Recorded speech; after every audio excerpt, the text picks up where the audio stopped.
पहला चैनल, देश का अपना चैनल।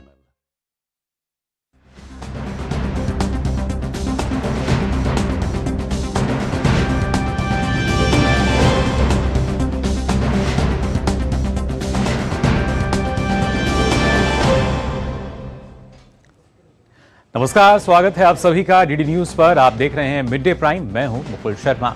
अगले 1 घंटे में हम बात करेंगे देश भर की बड़ी खबरों की।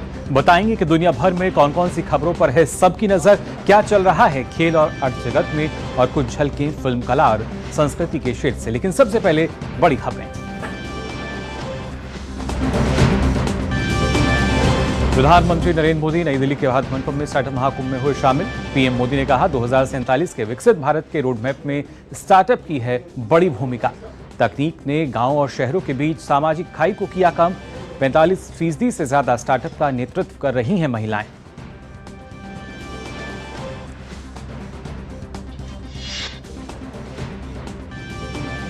अधिसूचना जारी होने के साथ ही लोकसभा चुनाव के पहले चरण के लिए नामांकन प्रक्रिया शुरू। 19 अप्रैल को 21 राज्यों की 102 सीटों पर होगा मतदान। हाजीपुर सीट से एनडीए के प्रत्याशी होंगे चिराग पासवान।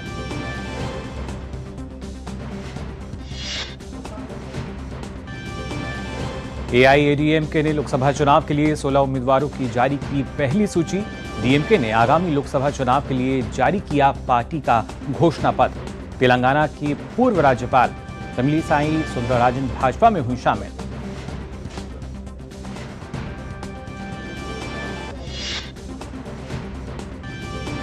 पश्चिम बंगाल में आयकर विभाग एक्शन में। ममता सरकार में मंत्री अरूप विश्वास के भाई स्वरूप विश्वास के टॉलीगंज स्थित आवास पर आईटी की छापेमारी।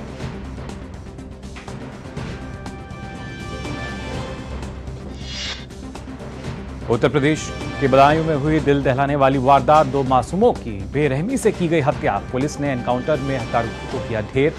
आरोपी के पिता और चाचा को पूछताछ के लिए लिया हिरासत में।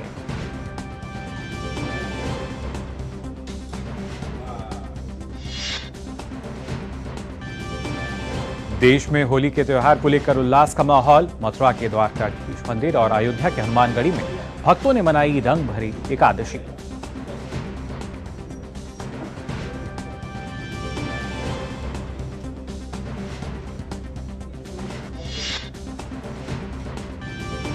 और स्विस ओपन बैडमिंटन टूर्नामेंट में आज पीवी सिंधु करेंगी अपने अभियान का आगाज। वहीं पुरुष एकल में किदाम्बी श्रीकांत, लक्ष्य सेन, प्रियांशु और किरण जॉर्ज शुरुआती दौर में उतरेंगे मैदान पर।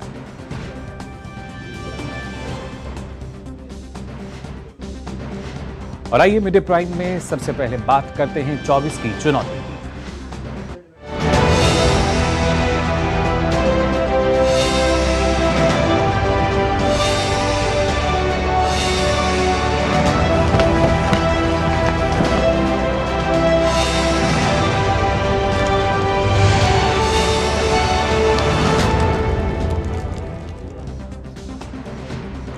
लोक जनशक्ति पार्टी ने हाजीपुर सीट से चिराग पासवान को उम्मीदवार बना दिया है।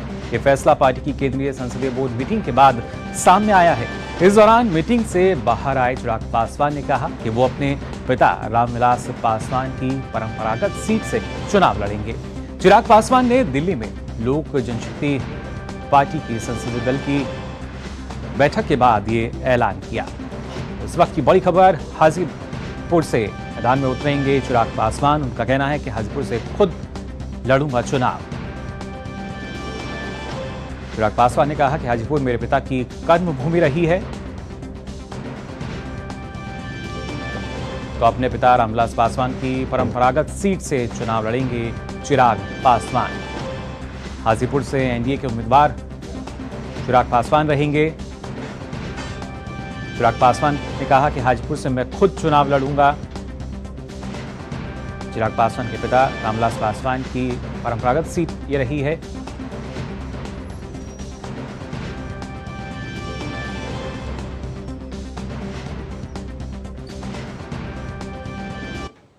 ये एक सहमति जरूर हुई है और आज भी केंद्रीय संसदीय बोर्ड में भी इस बात को लेकर औपचारिक मुहर लगा दी गई है। इतना अब तय है कि हाजीपुर जो मेरे नेता मेरे पिता आदरणीय रामविलास पासवान जी की कर्मभूमि रही है, वहां से एनडीए के प्रत्याशी के रूप में लोक जनशक्ति पार्टी रामविलास के उम्मीदवार मैं खुद स्वयं होऊंगा। और इस पर और अधिक जानकारी के लिए आइए रुक कर लेते हैं हमारे संवाददाता शैलेंद्र मिश्र का, जो हमारे साथ जुड़ चुके हैं। शैलेंद्र, जानना चाहेंगे आपसे, जिस तरीके से चिराग पासवान ने कहा कि मेरे नेता और मेरे पिता की जो कर्मभूमि रही है वहां से बतौर एनडीए का मैं प्रतिनिधित्व करूंगा और सीट से चुनाव लड़ने की उन्होंने घोषणा कर दी है। देखिए, ये पहले ही तय था कि जो रामविलास पासवान एलजेपी के कोटे को जो 5 सीटें दी गई थी, उसमें हाजीपुर जो स्वर्गीय रामविलास पासवान की सीट रही है, और हम जानते हैं कि रिकॉर्ड मार्जिन से उन्होंने वहां से एक बार चुनाव जीता था और लगातार हाजीपुर से वो चुनाव जीतते रहे थे, उनकी कर्मभूमि रही थी। तो वो सीट चिराग पासवान को दी जाएगी। और इस बात को लेकर हम जानते हैं कि बहुत समय तक एक बयानों का दौर भी चला था पशुपत पारस और चिराग पासवान के बीच कि उस सीट पर दावेदारी किसकी होगी। जब आखिरकार एनडीए ने फैसला किया कि एलजेपी रामविलास पासवान के कोटे में ये सीट दी जाएगी, तो ये एक तरह से औपचारिकता ही थी कि चिराग पासवान के नाम का ऐलान किया गया। जो संसदीय बोर्ड है एलजेपी रामविलास पासवान का, उन्होंने उनके नाम का ऐलान भी कर दिया, उसे मंजूरी भी दे दी गई। जी बिल्कुल शैलेंद्र, लेकिन उनके प्रतिद्वंदी के तौर पे क्या उनके चाचा ही वहां नजर आ सकते हैं? देखिए, ये कहना अभी बहुत जल्दबाजी होगी। जब पशुपत पारस ने कल प्रेस कॉन्फ्रेंस की थी, तब महज उन्होंने इतना कहा कि वो निष्ठावान तौर पर एक मंत्री के तौर पर कार्य करते रहे थे और मंत्री पद से केंद्रीय मंत्रिमंडल से इस्तीफा दिया। यहाँ तक कि उन्होंने ये भी नहीं कहा कि वो एनडीए से नाता तोड़ने जा रहे हैं या फिर जो आरजेडी कांग्रेस का गठबंधन है उसके साथ कोई बातचीत करने जा रहे हैं। अब देखना होगा कि उनका अगला कदम क्या होगा, क्योंकि बीजेपी हमेशा इस बात को कहती रही है कि पशुपत पारस एक तरह से देखें तो वो एक सहयोगी के तौर पर रहे हैं, लेकिन यहाँ सीटों के मामले में एनडीए ने एलजेपी रामविलास पासवान को कोटे में सीट दी है। अब हो सकता है कि कोई बातचीत अभी भी एक संपर्क हो। ऐसे में पशुपत पारस का अगला कदम क्या होगा, ये देखने वाली बात। जी बिल्कुल, क्योंकि अभी स्थिति जो है पशुपत पारस की साफ नजर नहीं आती। फिलहाल बहुत बहुत शुक्रिया आपका शैलेंद्र हमारे साथ जुड़ने के लिए। आगे बढ़ेंगे मीडिया प्राइम में। आपको बता दें, तेलंगाना के राज्यपाल और पुडुचेरी के उपराज्यपाल पद से इस्तीफा देने के 2 दिन बाद, जी हाँ, अगर खासतौर से बात की जाए कि किस तरीके से जो तेलंगाना के राज्यपाल और पुडुचेरी के उपराज्यपाल पद से उन्होंने इस्तीफा देने के बाद आज तमिलसाई सुंदरराजन की अगर खासतौर से बात की जाए, क्योंकि लगातार इस बात की जो मामला है सामने भी आ रहा था कि राज्यपाल जो रही हैं और पुडुचेरी के उपराज्यपाल पद से जब उन्होंने इस्तीफा दिया है और अब तमिलसाई सुंदरराजन जो हैं वो अब कहीं ना कहीं उनका जो अगला कदम है उसकी बात की जाए, क्योंकि अब तक हमने देखा था उनको एक अलग भूमिका में तेलंगाना के राज्यपाल और पुडुचेरी के उपराज्यपाल पद से अब इस्तीफा देने के 2 दिन बाद जो ये नया कदम है ये सीधे तौर पर देखा जा रहा है, क्योंकि जिस तरीके से अब फिलहाल जो चुनावी सरगर्मियां हैं वो भी बढ़ती हुई नज़र आ रही हैं, लेकिन अभी तक की जो जितनी खबर सामने आई है उसको देखते हुए यही माना जा रहा है कि यहाँ पे तमिलसाई सुंदरराजन भाजपा में, क्योंकि अब तक तो वो शामिल हो ही गई हैं। और आपको बता दें कि तमिलसाई सुंदरराजन को नवंबर 2019 में तेलंगाना का राज्यपाल नियुक्त किया गया था। इसके बाद उन्हें फरवरी में 2021 से पुडुचेरी का उपराज्यपाल अतिरिक्त प्रभार दिया गया था।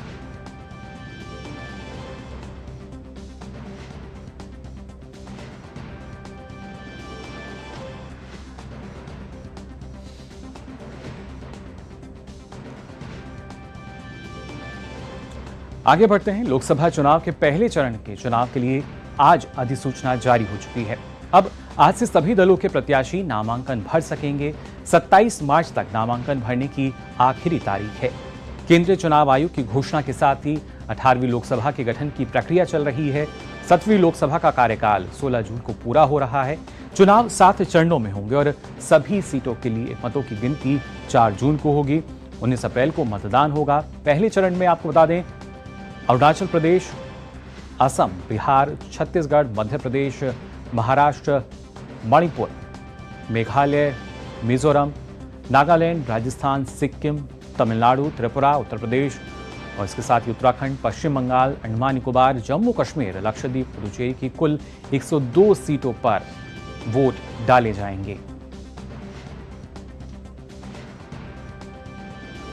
और वहीं लोकसभा चुनाव के मद्देनजर आज डीएमके ने अपना चुनावी घोषणा पत्र जारी कर दिया है। तमिलनाडु के मुख्यमंत्री एम के स्टालिन, डीएमके सांसद कनिमोझी और अन्य पार्टी नेताओं की मौजूदगी में चेन्नई में ये घोषणा पत्र जारी किया गया। इसके साथ ही पार्टी ने अपने 16 उम्मीदवारों की सूची भी जारी की है। पार्टी ने उत्तरी चेन्नई से कलानिधि विश्वामी, दक्षिण चेन्नई से थंगा पादियन, मध्य चेन्नई से दयानिधि मारन, श्री पेरुम्बुदूर से टीआर बालू, तिरुवन्नमलाई से अन्नादुरई, नीलगिरी से ए राजा और थुथुकुडी से कनिमोझी को टिकट दिया गया है।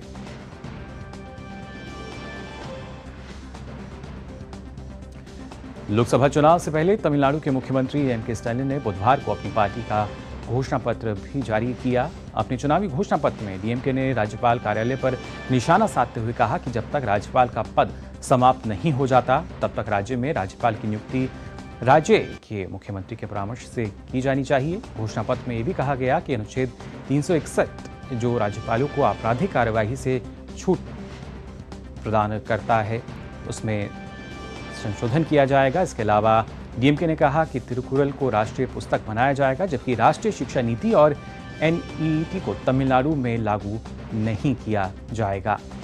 घोषणा पत्र में यह भी कहा गया है कि यूसीसी लागू नहीं किया जाएगा। डीएमके ने आगामी लोकसभा चुनाव के लिए, जैसा हमने आपको बताया, 21 उम्मीदवारों की अपनी पहली सूची भी जारी की है, जिसमें 12 नए उम्मीदवार शामिल हैं।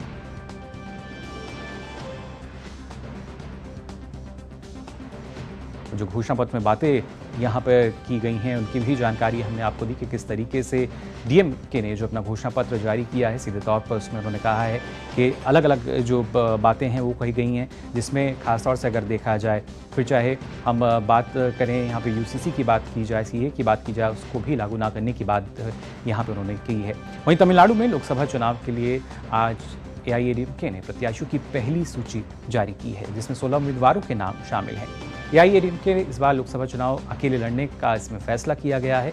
उम्मीदवारों की सूची पार्टी महासचिव एडप्पाडी के पलानीस्वामी ने जारी की। पार्टी ने चेन्नई दक्षिण सीट से जयवर्धन, उत्तरी चेन्नई से रोयापुरम मनोहरन, कृष्णागिरी से जयप्रकाश, इरोड से अतरल अशोक कुमार को उम्मीदवार बनाया है। इसके अलावा एआईएडीएमके ने सलेम लोकसभा सीट से विघ्नेश, विलुपुरम से वाक्याराज, आरुक्कम से एएल विजयन को टिकट दिया है। वहीं लोकसभा चुनाव के लिए कांग्रेस पार्टी आज अपनी तीसरी सूची जारी कर सकती है। जानकारी के मुताबिक आज 40 लोकसभा सीटों के लिए प्रत्याशियों के नामों का ऐलान किया जा सकता है। लोकसभा चुनाव में उम्मीदवारों के नाम तय करने के लिए कल नई दिल्ली में कांग्रेस की केंद्रीय चुनाव समिति की बैठक हुई थी। इस बैठक में 11 राज्यों की करीब 85 लोकसभा सीटों पर चर्चा की गई। बैठक में पार्टी में 40 सीटों पर उम्मीदवारों के नाम पर सहमति बन गई है। वहीं मध्य प्रदेश की 15, राजस्थान की 15 और गुजरात की 15 सीट पर चर्चा नहीं हो पाई। केंद्रीय चुनाव समिति आज इन सीटों पर दोबारा मंथन करेगी। कल की बैठक में अरुणाचल प्रदेश, सिक्किम की विधानसभा सीट को लेकर भी चर्चा की गई। इसमें सिक्किम विधानसभा की 18 सीटों पर सहमति बन गई है। इसके अलावा पश्चिम बंगाल की 42 में से 8 सीटों पर उम्मीदवारों के नाम तय कर लिए गए हैं। पार्टी ने बंगाल से कांग्रेस अध्यक्ष अधीर रंजन चौधरी के टिकट पर भी सहमति बना ली है। अब तक कांग्रेस पार्टी 2 चरणों में 82 सीटों पर उम्मीदवारों के नाम का ऐलान कर चुकी है। पहले चरण में पार्टी ने 39 और दूसरे चरण में 43 उम्मीदवारों के नाम की घोषणा की थी। आज होने वाली कांग्रेस स्क्रीनिंग कमेटी की बैठक में राजस्थान में हनुमान बेनीवाल की पार्टी आरएलपी और कांग्रेस के बीच गठबंधन की संभावना पर भी फैसला संभव है। और इस पर और जानकारी के लिए आइए रुक कर लेते हैं हमारे संवाददाता कुमार आलोक का, जो हमारे साथ जुड़ चुके हैं। कुमार आलोक, जानना चाहेंगे आपसे, जिस तरीके से तीसरी सूची की उम्मीद जताई जा रही है, क्या माना जाए, कितनी सीटों पर जो मुहर है वो लगती हुई नजर आ सकती है?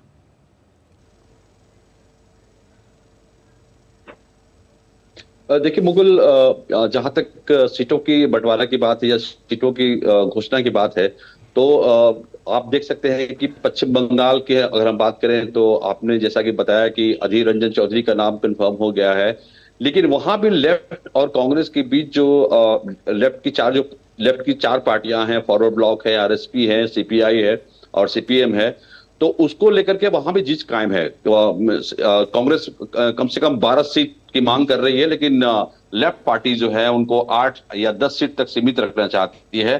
फॉरवर्ड ब्लॉक के भी अपने अलग उनके अलग डिमांड्स हैं, सीपीआई के अपने अलग डिमांड्स हैं।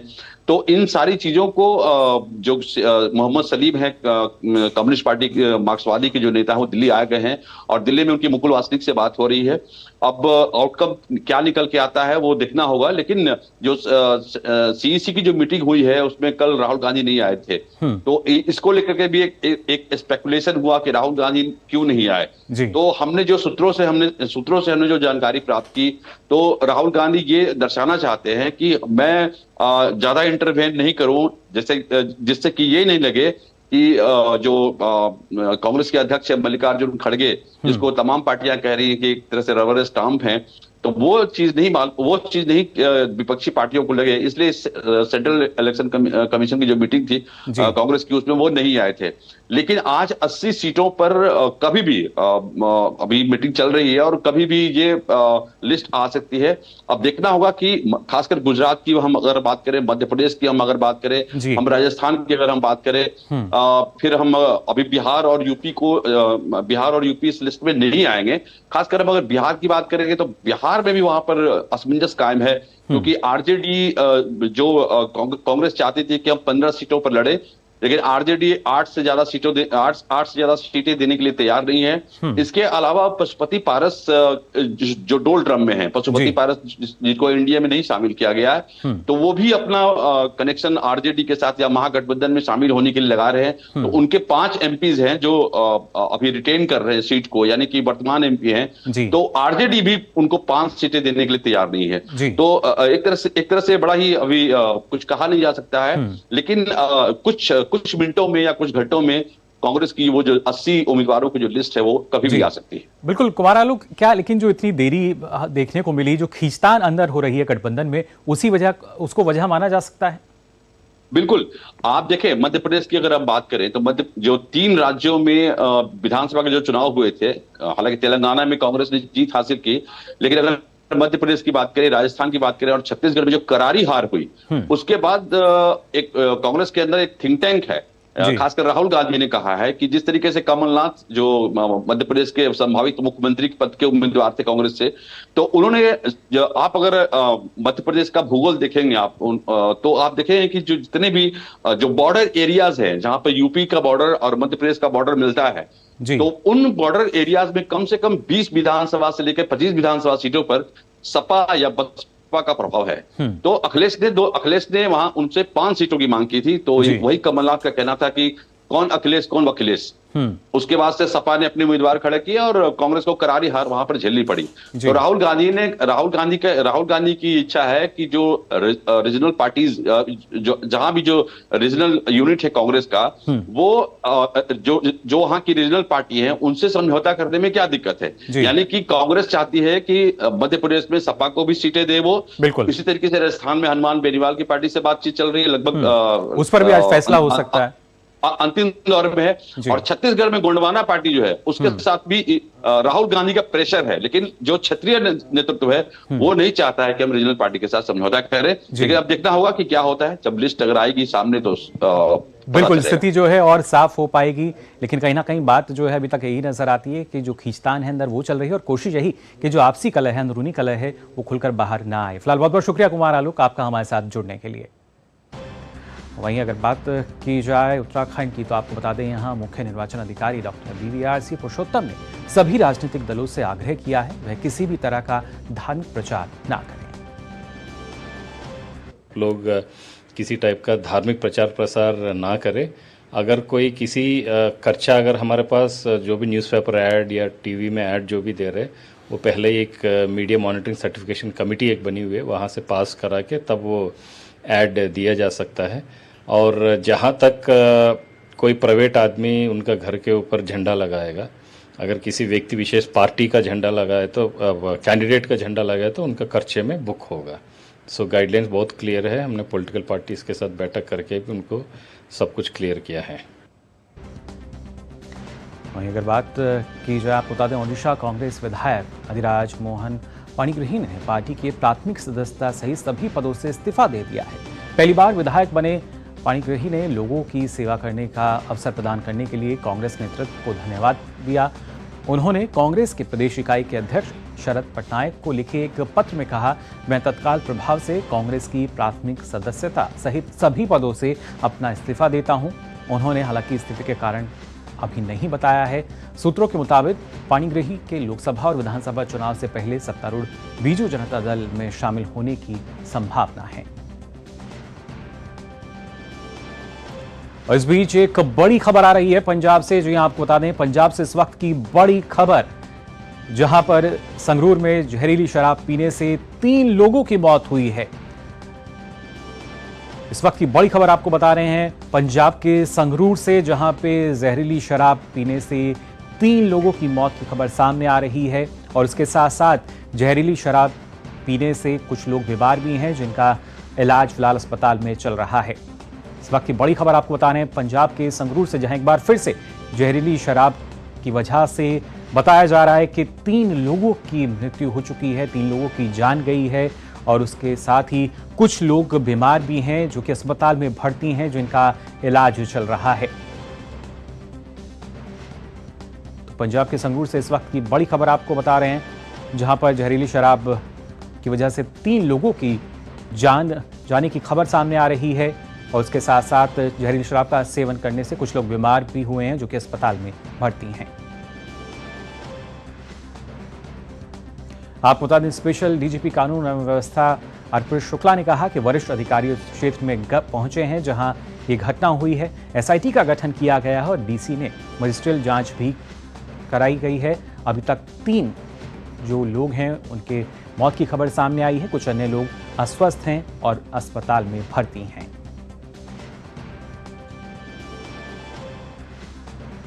और आइए अब बात करते हैं ताजा खबर की।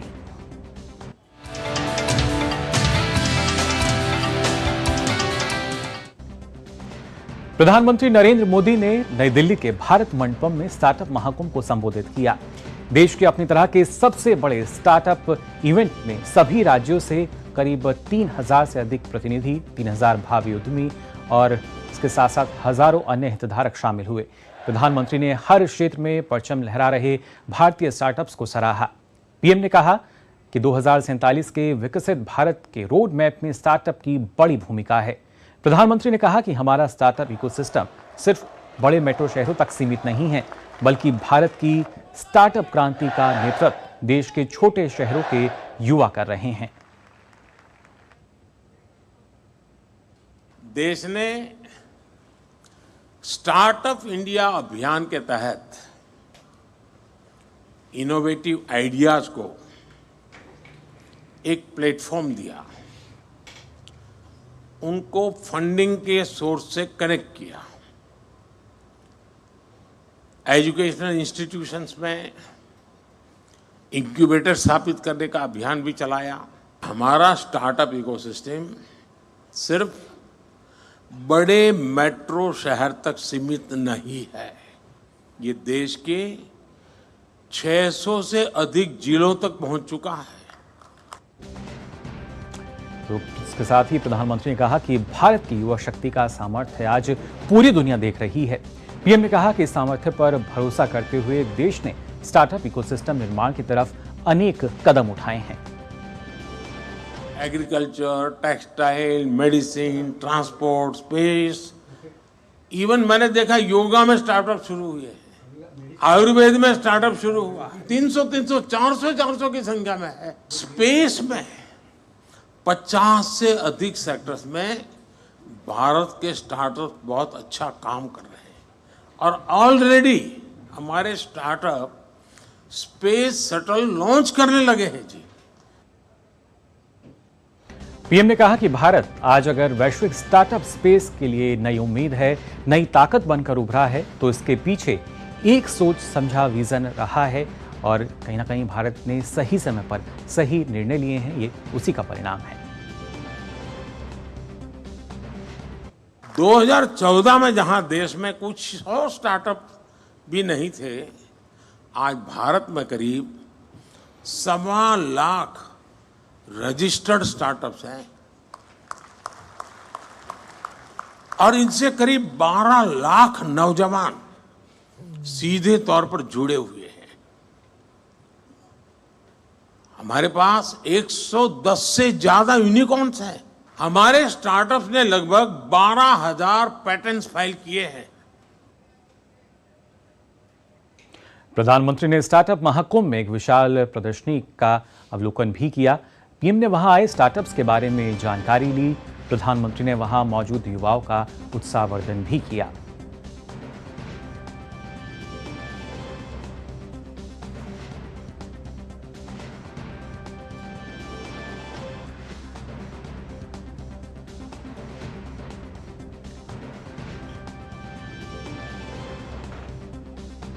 करीब 2000 से अधिक स्टार्टअप्स यहां पहुंचे थे और उसके साथ साथ 1000 से अधिक निवेशक, और वहां पे प्रधानमंत्री नरेंद्र मोदी उनसे जानकारी लेते नजर आए, बातचीत करते नजर आए।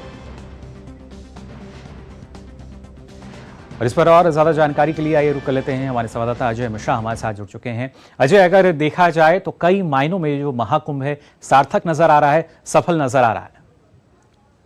अब यहाँ से आगे की कहानी बहुत स्पष्ट नज़र आ रही है कि अब दूसरे दौर में भारत का स्टार्टअप इकोसिस्टम अगली छलांग लगाने के लिए तैयार है। पहले चरण में जो 8 सालों का सफ़र रहा उसमें हम आज तीसरा सबसे बड़ा इकोसिस्टम बन चुके हैं। आप जानते हैं कि महाकुंभ में 500 से ज़्यादा इंक्यूबेटर्स, जहाँ पर इंक्यूबेट किया जाता है इन सभी स्टार्टअप्स को, 1000 से ज़्यादा एक्सेलरेटर, निवेशक 10 देशों से आए हुए थे, 3000 से ज़्यादा स्टार्टअप्स वहाँ पर अपने प्रोडक्ट और सर्विसेज को डिस्प्ले कर रहे थे।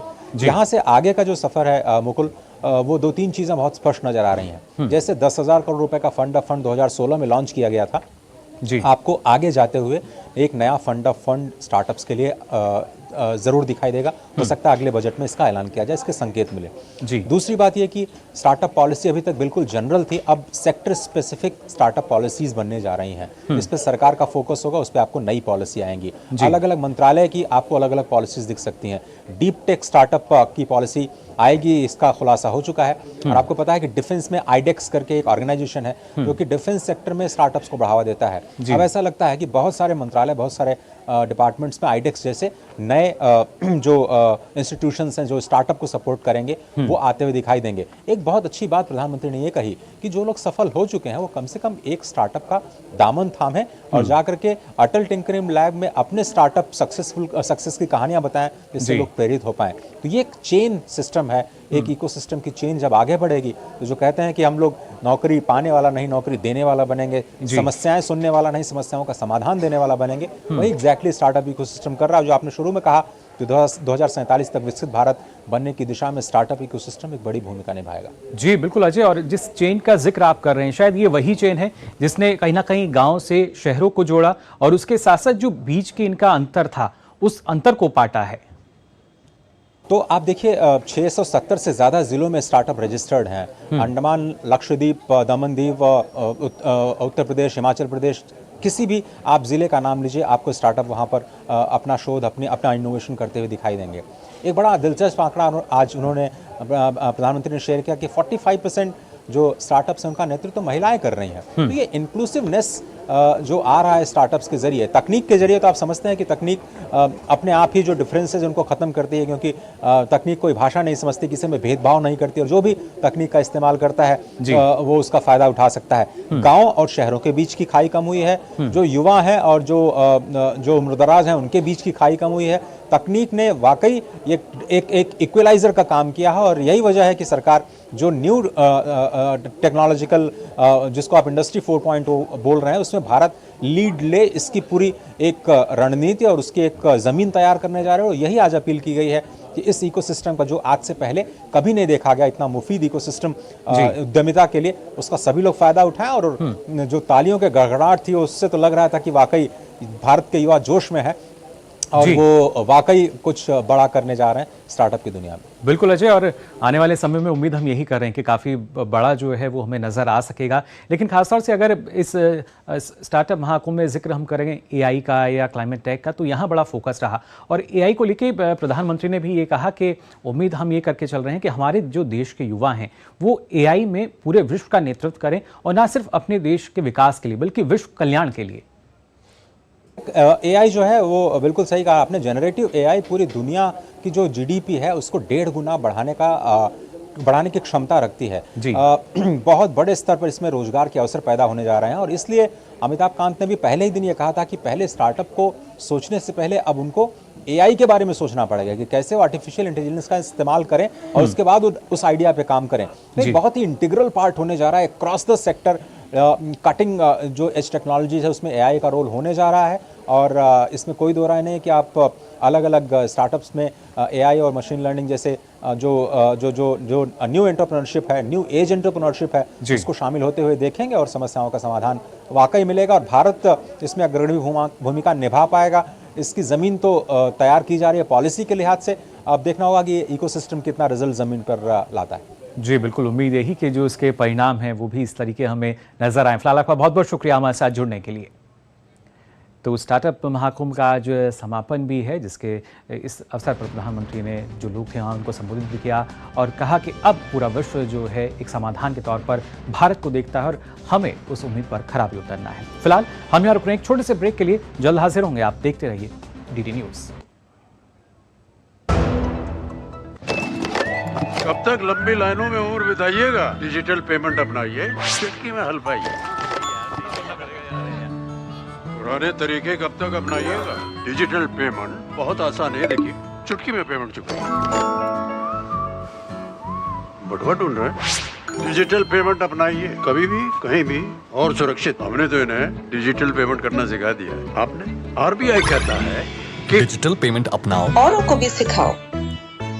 Delivery boy has picked your order. अरे भाई पता है भूख लगी है। 30 मिनट का मैसेज नोटिफिकेशन आया था ना। मैसेज के सारे थोड़ी बैठ सकते हैं। कल आपने कुछ शेयर्स बेचे थे ना? हाँ, तो चेक किया? मैसेज आया तो था। सिर्फ मैसेज काफी नहीं है। आप शेयर मार्केट में कोई भी ट्रांजैक्शन करते हैं ना, तो स्टॉक एक्सचेंज से आए एसएमएस या ईमेल को अपने डीमैट अकाउंट और बैंक स्टेटमेंट के साथ भी टैली कीजिए। बेटा भूख में ना दिमाग बंद हो जाता है। सोच कर समझ कर इन्वेस्ट कर। ब्रेक के बाद आप सभी का एक बार फिर स्वागत डीडी न्यूज़ पर। आप देख रहे हैं मिड डे प्राइम और आइए अब इसमें नजर डालते हैं अन्य राष्ट्रीय खबरों पर।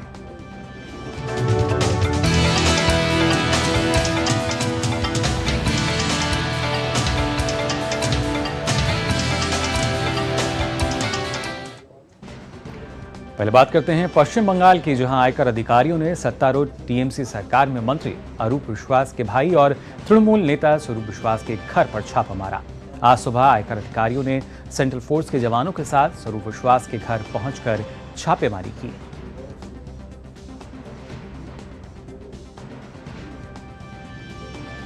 और इस मामले पर और ज्यादा जानकारी के लिए आइए रुक कर लेते हैं प्रसेनजीत का, जो हमारे संवाददाता हमारे साथ जुड़ चुके हैं। प्रसेनजीत, जानना चाहेंगे आपसे क्या पूरा मामला है, क्या जानकारी अभी तक निकल कर आई है?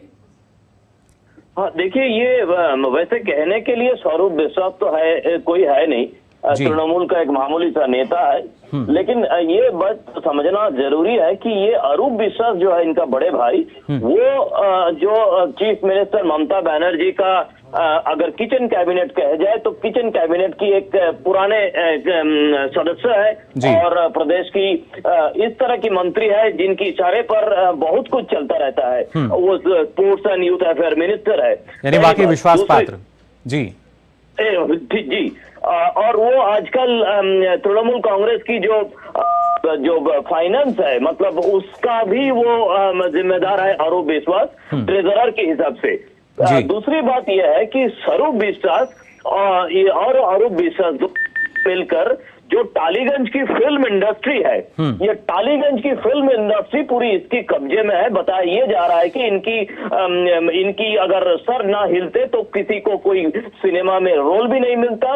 इनकी सर अगर नहीं हिलता तो वहां पे जो टेक्नीशियन गिल्ड है वहां पे काम करना मुश्किल है, वहां पे काम मिलना मुश्किल है। तो एक तरह से मैं कहना चाहूंगा कि ये जो पूरी की पूरी जो टालीगंज फिल्म इंडस्ट्री है, जो तृणमूल के करीब हम देखते हैं कोई भी चुनाव में कई सारे फिल्म हीरो और हीरोइन तृणमूल का नॉमिनेशन उन लोगों को मिल जाता है, या चाहे ये लोकसभा चुनाव में कई सारे फिल्म अभिनेता है जिनको नॉमिनेशन मिला है। तो ये सारे की जो इंडस्ट्री है, ये इंडस्ट्री इनकी इशारे पर चलता है, इनकी कब्जे में है, और इनके बाहर जो होते हैं उनको चाहे वो जितना भी अच्छा अभिनेता हो, जितना भी अच्छा टेक्नीशियन हो, उनको काम मिलना बांग्ला फिल्म इंडस्ट्री में बिल्कुल नामुमकिन है। तो ऐसे एक इंसान है स्वरूप विश्वास। मैं इस तरह से थोड़ा डिटेल में बताया क्योंकि स्वरूप विश्वास कौन है ये समझना जरूरी है। किसी एक मामूली तृणमूल का नेता नहीं है, एक ऐसी नेता है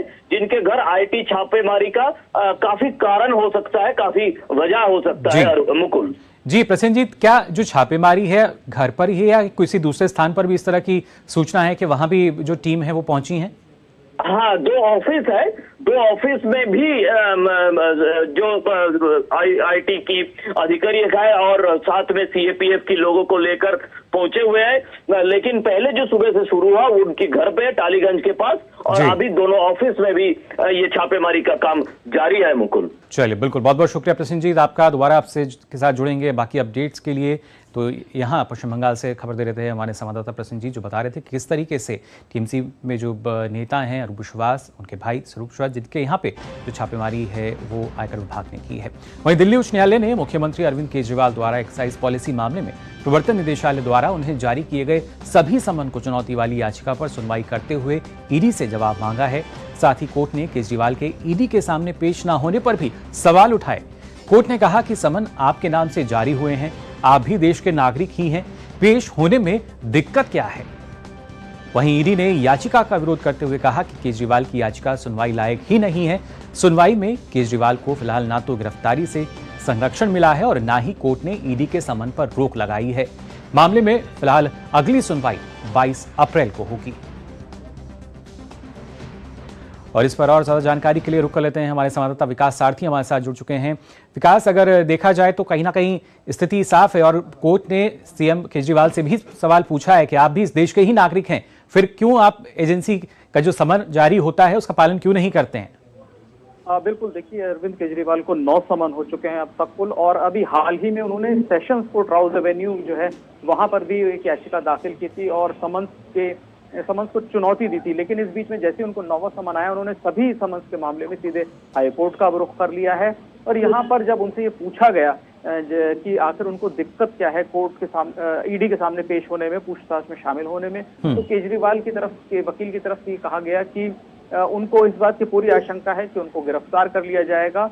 और उन्होंने ये भी कहा कि जो पूरा मामला है वो उनके खिलाफ एक तरीके से पॉलिटिकली मोटिवेटेड है। और इसके अलावा इसमें उन्होंने एक याचिका में ये पीएमएलए के जो कुछ सेक्शंस हैं उनको भी उठाया है, उनके ऊपर भी सवाल उठाया है और उनकी वैधानिकता को भी चुनौती दी है। लेकिन सारी कवायद का कुल नतीजा ये है कि हाईकोर्ट ने किसी तरह का कोई प्रोटेक्शन अरविंद केजरीवाल को नहीं दिया है। ईडी से हालांकि कोर्ट ने अरविंद केजरीवाल की याचिका को पर जो सवाल उठाए गए उनकी तरफ से, उन पर ईडी से कहा है कि 2 हफ्ते में जवाब दे। ईडी ने ये कहा भी है कि वो जो भी आरोप लगाए जा रहे हैं उनका एक एक बिंदुवार जवाब देगी 2 हफ्ते के भीतर। और ईडी की तरफ से ये भी कहा गया कि जांच में अरविंद केजरीवाल सहयोग नहीं कर रहे हैं, बार बार अलग अलग लीगल फोरम्स पर जाकर के वो कोशिश कर रहे हैं बार बार ईडी की जांच को प्रभावित करने की। तो ये ईडी अब 2 हफ्ते में अपनी स्थिति बिल्कुल स्पष्ट कर देगी कि उनके समन्स को आखिर अरविंद केजरीवाल ने जो चुनौती दी है वो मेंटेनेबल ही नहीं है। ये ईडी का कहना है कि इनको कोर्ट को सुनना ही नहीं चाहिए। जी बिल्कुल विकास, और जिस तरीके से कोर्ट ने, क्योंकि ना जैसा आपने बताया कि ना तो संरक्षण ही उन्हें दिया है और ईडी से भी जो ज़रूर हम कह सकते हैं कि पूछा, लेकिन उससे महत्वपूर्ण जिस तरीके से सीएम केजरीवाल के जो वकील हैं, जैसा आपने बताया कि उन्होंने कहा कि हमें डर है कहीं गिरफ्तारी ना हो जाए, तो कहीं ना कहीं अंदर से ही एक हम कह सकते हैं कि इस तरह का जो डर है वो बैठा हुआ है। और कहीं जो कहा जाता है कि डर तभी है जब आप कुछ गलत करते हैं। तो बिल्कुल, देखिए, हाईकोर्ट ने यही बात जब बहस चल रही थी तो ये भी पूछा कि आपको जो समन हुआ है वो केवल उनके नाम से भेजा गया है, उसमें उनको आरोपी नहीं कहा गया है। ईडी की तरफ से ऐसा कोई भी एलिगेशन कम से कम ईडी की तरफ से अब तक नहीं लगाया गया था। अभी हाल ही में हालांकि पहली बार ईडी ने यह कहा कि अरविंद केजरीवाल की भी एक भूमिका है इसमें, उसको लेकर के ईडी ने अभी हाल ही में एक बयान जारी किया है। लेकिन ये जो समन पहले जो जारी किए गए 7-8, उसमें कहीं पर भी केजरीवाल को आरोपी नहीं बनाया था ईडी ने। उनसे सिर्फ ये कहा गया था कि वो पूछताछ में शामिल हो, क्योंकि वो कैबिनेट के हेड हैं, कैबिनेट ने जो भी निर्णय लिए उसमें उनकी क्या भूमिका थी, क्या ये सामूहिक निर्णय था या जैसा सारा मामला मनीष सिसोदिया के ऊपर छोड़ दिया गया कि मनीष सिसोदिया ने व्यक्तिगत रूप से ये फैसले लिए, जी वो सही बात है या ये कलेक्टिव डिसीजन है और कैबिनेट के हेड होने के नाते सीएम की इसकी जवाबदेही बनती है। तो ये सारी बातें ईडी स्पष्ट करना चाहती है और इसीलिए बार बार उनको समन भेजे जा रहे हैं।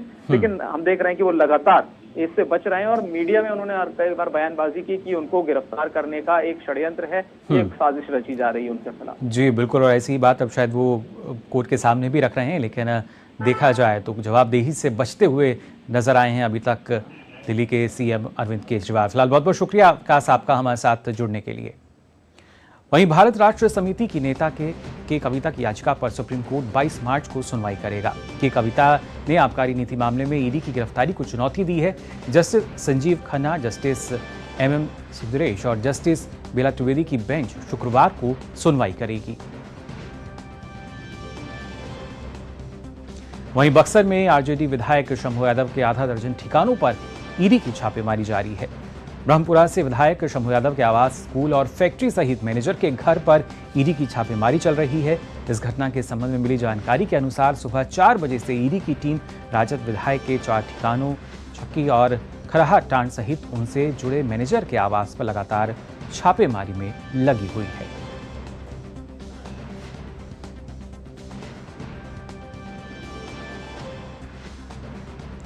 और आइए बात करते हैं उत्तर प्रदेश के बदायूं जिले की, जहां मंगलवार शाम 2 बच्चों की निर्मम हत्या के मामले में पुलिस ने आरोपी साजिद के पिता और चाचा को पूछताछ के लिए हिरासत में लिया है।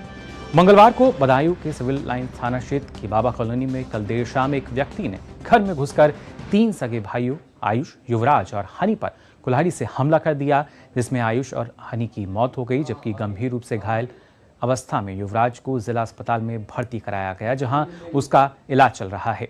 बच्चों की हत्या की घटना के बाद मौके पर तनाव फैल गया और भीड़ ने जमकर हंगामा किया। घटना की सूचना मिलने के बाद पुलिस प्रशासन के आला अधिकारी मौके पर पहुंच गए। तनाव को देखते हुए मौके पर भारी संख्या में पुलिस बल को तैनात किया गया। पुलिस ने त्वरित कार्रवाई करते हुए हत्या के आरोपी को मुठभेड़ में मार गिराया। वहीं हत्या के कारणों का पता लगाने के लिए पुलिस मामले की जांच में जुटी हुई है।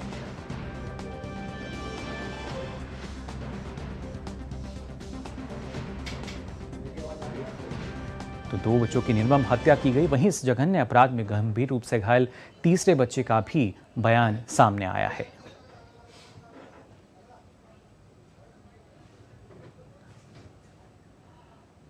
तो 2 बच्चों की निर्मम जो हत्या है वो की गई है। लोग तीसरे बच्चे ने क्या कुछ कहा? आए थे तभी ऊपर में छोटे बड़े वाले भाई को ऊपर ले गए, फिर पता नहीं क्यों मारा, फिर मुझे भी मारने लगा। मैंने उनका चाकू हटाकर उनको धक्का देकर नीचे भागाया।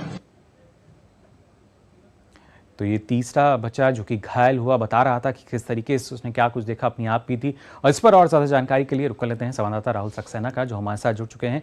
राहुल, जानना चाहेंगे जिस तरीके से पूरी जो जांच है वो की जा रही है, और अब जो हत्या के आरोप हमने देखा, जो जांच के लिए जो उसके पिता हैं और चाचा हैं उनसे भी पूछताछ की जा रही है, उनको हिरासत में लेकर। जी हम आपको बताएंगे मुकुल कि उसके जो आरोपी है साजिद, उसके पिता और उसके चाचा को पुलिस ने अरेस्ट किया है और उसको ले जाकर कस्टडी में रखे पूछताछ जारी है। और लगातार अभी इस पे कुछ कहना जल्दबाजी होगी, अभी पुलिस ने कोई बयान जारी नहीं किया है। SSP से हमारी बात हुई तो बोले अभी हम पूछताछ कर रहे हैं कि आखिर क्या वजह थी, क्या कारण थे कि उसने इतनी बड़ी जघन्य घटना को जो है अंजाम दिया। जी बिल्कुल राहुल, लेकिन अभी हालात वहाँ कैसे बने हुए हैं? फिलहाल क्योंकि 2 समुदाय के बीच का मामला है तो काफी तनावपूर्ण स्थिति है, मगर स्थिति नियंत्रण में हम कह सकते हैं, क्योंकि भारी मात्रा में वहां पर फोर्स की तैनाती कर दी गई है। जिले के आला अधिकारी जो है लगातार डेरा डाले हुए हैं, तमाम CO, तमाम इंस्पेक्टर और कांस्टेबल्स, यहाँ तक कि पैरामिलिट्री फोर्स के जवान भी जो है पहरा दे रहे हैं। पूरी छावनी में तब्दील है पूरा एरिया, तो स्थिति पूर्ण रूप से अभी नियंत्रण में। जी, यानी स्थिति जो है वो पूरी तरीके से नियंत्रण में है और शांति व्यवस्था कायम रहे, इसके लिए लगातार जो पुलिस कार्य कर रही है। फिलहाल बहुत बहुत शुक्रिया राहुल आपका हमारे साथ जुड़ने के लिए। तो बदायूं से हमारे संवाददाता बता रहे थे क्या ताज़ा स्थिति बनी हुई है। अब आगे बढ़ते हैं। सिर में किसी भी कारण से लगी हल्की या गंभीर चोट केंद्रीय तंत्रिका तंत्र और मस्तिष्क में बड़ी क्षति का कारण बन सकती है। वहीं कई बार ये अस्थायी या स्थायी विकलांगता और मृत्यु का कारण भी बन सकती है। इसलिए ज़रूरी है कि सिर पर लगी किसी भी प्रकार की चोट को नज़रअंदाज ना किया जाए और सावधानी बरती जाए। सिर में चोट ना लगे इसके लिए लोगों में जागरूकता हो। इसके लिए हर साल 20 मार्च को विश्व मस्तिष्क चोट जागरूकता दिवस मनाया जाता है।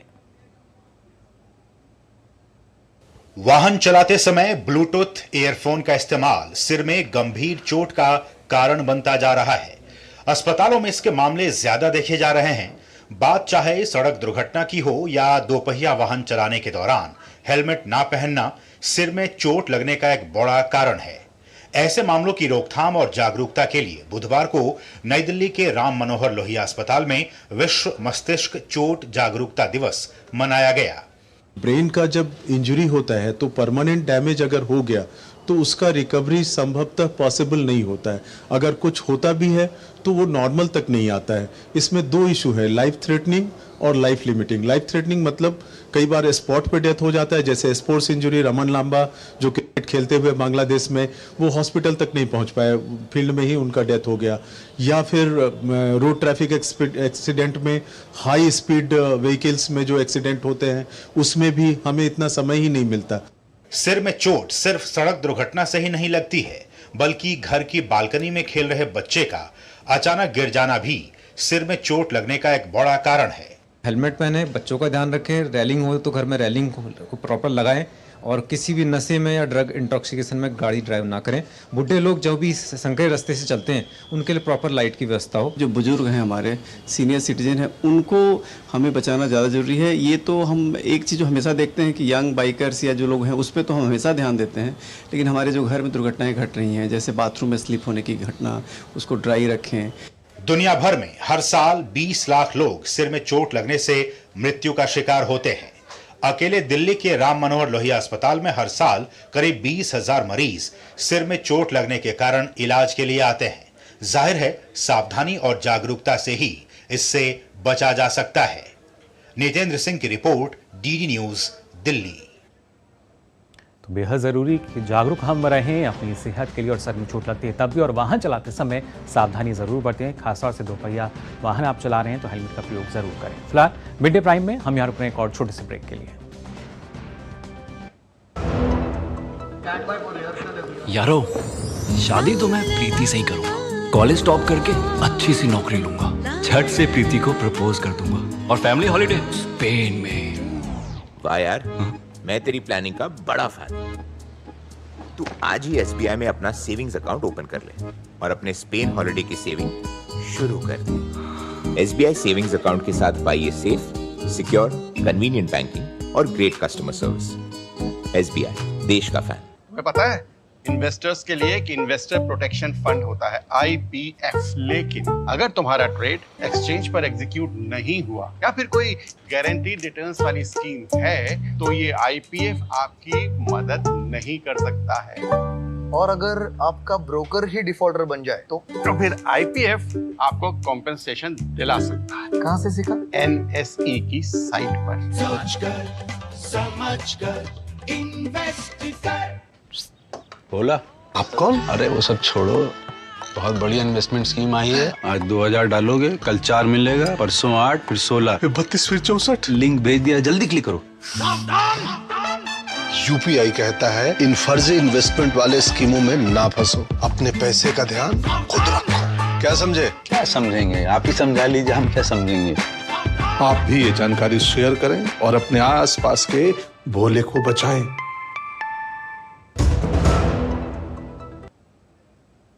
ब्रेक के बाद आप सभी का एक बार फिर स्वागत मिड डे प्राइम में, और आइए अब देखते हैं अर्थ जगत से जुड़ी खबरें।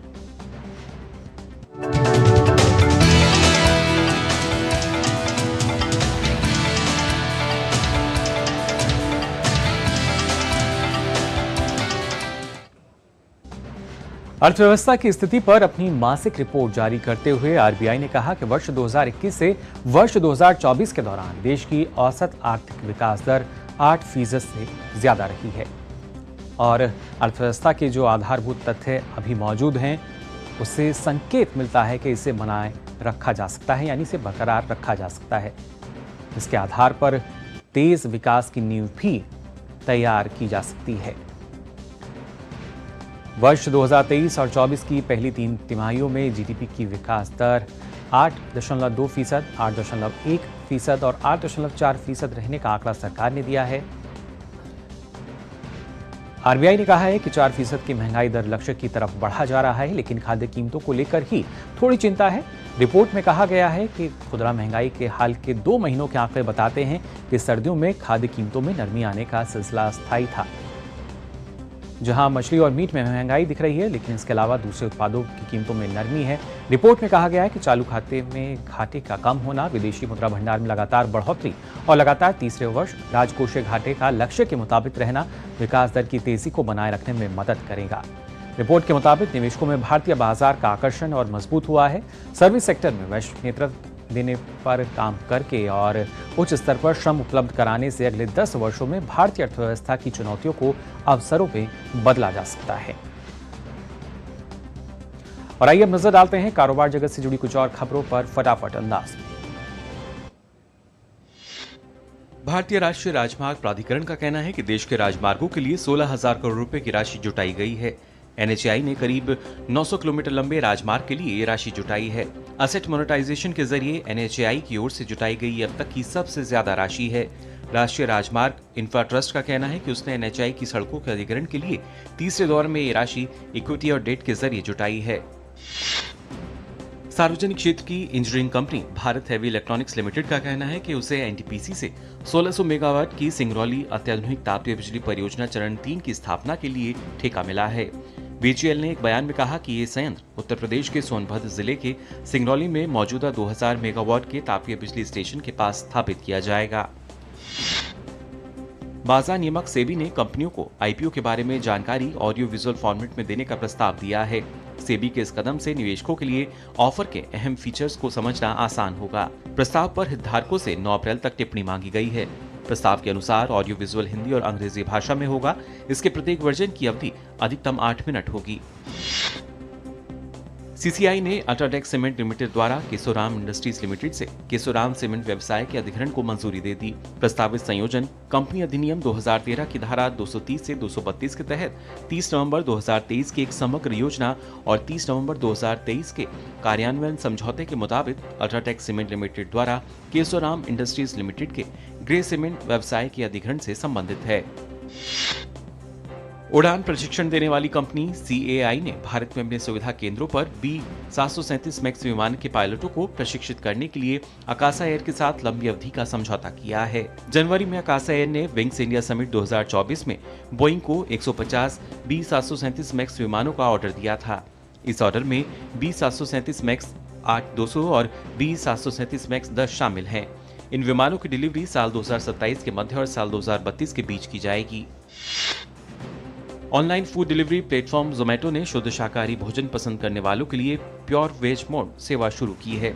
जोमेटो ने भारत में अपने शाकाहारी ग्राहकों के लिए प्योर वेज फ्लीट भी लॉन्च किया है।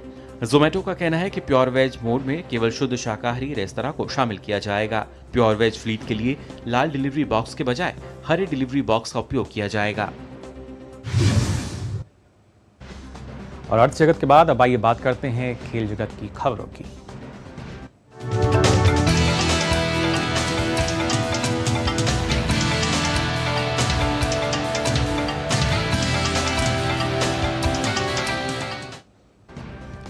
बात करते हैं स्विस ओपन की, जहां आज भारतीय शटलर अपने अभियान की शुरुआत करेंगे। प्रतियोगिता के महिला एकल की शुरुआती दौर में भारत की star shuttler PV Sindhu Thailand की पी चोई कीवांग से भिड़ेंगी। वहीं स्विस ओपन के पुरुष एकल मुकाबले में भारत के किदाम्बी श्रीकांत, लक्ष्य सेन, प्रियांशु राजावत और किरण जॉर्ज इस प्रतियोगिता में अपने अभियान की शुरुआत करेंगे। भारतीय टेनिस खिलाड़ी यूकी बाबरी अपने न्यूजीलैंड के जोड़ीदार माइकल वीनस के साथ गुरुवार को मियामी ओपन के पुरुष युगल में मैदान पर उतरेंगे। शुरुआती मैच में यूकी माइकल का सामना क्रोशियाई अमेरिकी जोड़ी से होगा। वहीं स्पेन की पाउला बडोसा ने मियामी ओपन में शुरुआती बाधा पार कर ली है। महिला एकल वर्ग के शुरुआती मैच में पाउला ने रोमानिया की सिमोना हालेप को 1-6, 6-4, 6-3 से हराया। और आइए बात कर लेते हैं उन खबरों की जो दुनिया भर में सुर्खियों में छाई हुई हैं।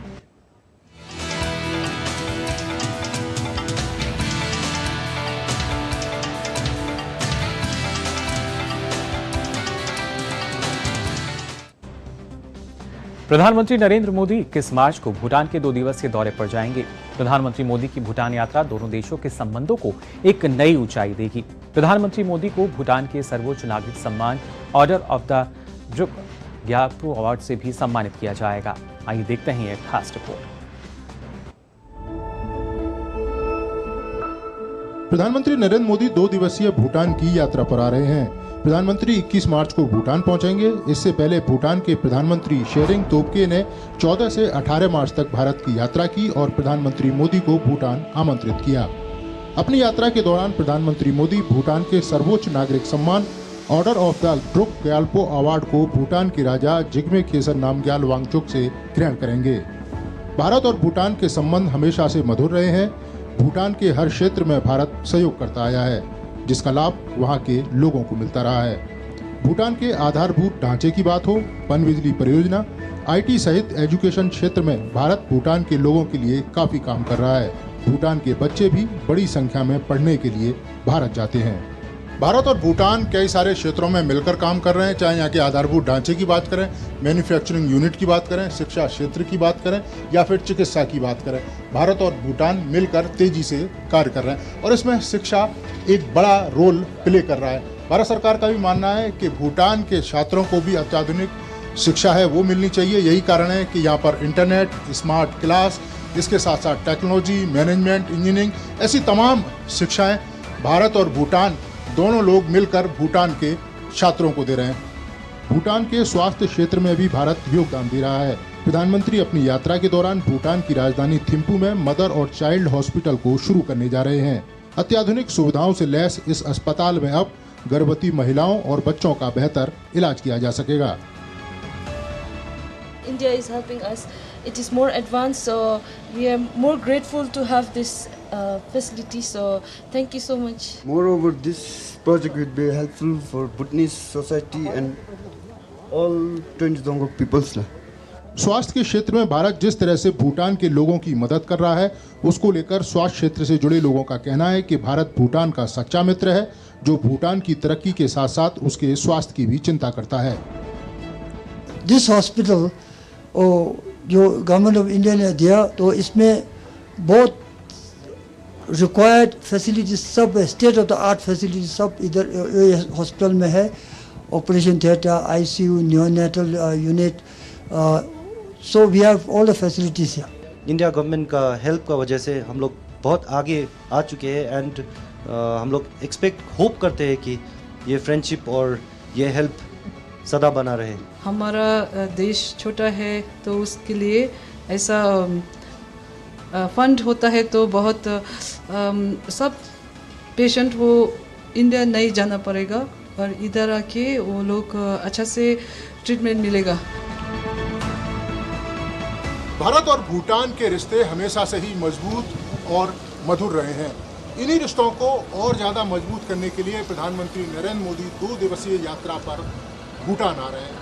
भारत भूटान में आधारभूत ढांचे, एजुकेशन और हेल्थ सेक्टर में लगातार सहयोग करता रहा है और ये उसी सहयोग का नतीजा है कि जो हॉस्पिटल, मदर और चाइल्ड हॉस्पिटल जो आपको मेरे पीछे दिखाई दे रहा है, प्रधानमंत्री नरेंद्र मोदी इस हॉस्पिटल का उद्घाटन करने वाले हैं। अत्याधुनिक सुविधाओं से लैस ये हॉस्पिटल भूटान के हेल्थ सेक्टर में एक मील का पत्थर साबित होगा।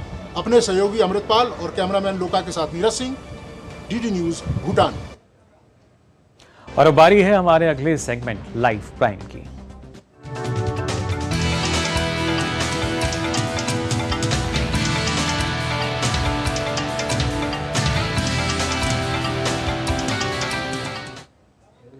प्रधानमंत्री नरेंद्र मोदी ने नवरोज की सभी को मुबारकबाद दी। पीएम मोदी ने सोशल मीडिया एक्स पर लिखा कि नवरोज मुबारक। इस शुभ दिन पर मैं सभी की खुशी और अच्छे स्वास्थ्य के लिए प्रार्थना करता हूं। आने वाला वर्ष और अधिक समृद्धि लाए और हमारे समाज में एकजुटता की भावना और बढ़े। वहीं आपको बता दें, रंग भरी एकादशी के साथ ही होली का त्योहार आज से शुरू हो गया और इसकी धूम देश भर में हर जगह देखने को मिल रही है। अयोध्या नगरी के हनुमानगढ़ी मंदिर और वृंदावन के बांके बिहारी मंदिर में पूरे उल्लास और उमंग के साथ रंग भरी एकादशी मनाई जा रही है। लोग भक्ति से सराबोर होकर एक दूसरे को रंग लगा रहे हैं। रंग भरी एकादशी फाल्गुन मास की अंतिम एकादशी होती है। फागुन शुक्ल पक्ष की एकादशी को रंग भरी एकादशी का व्रत किया जाता है। इस दिन भगवान शिव के साथ श्री विष्णु और आंवले के वृक्ष की पूजा की जाती है।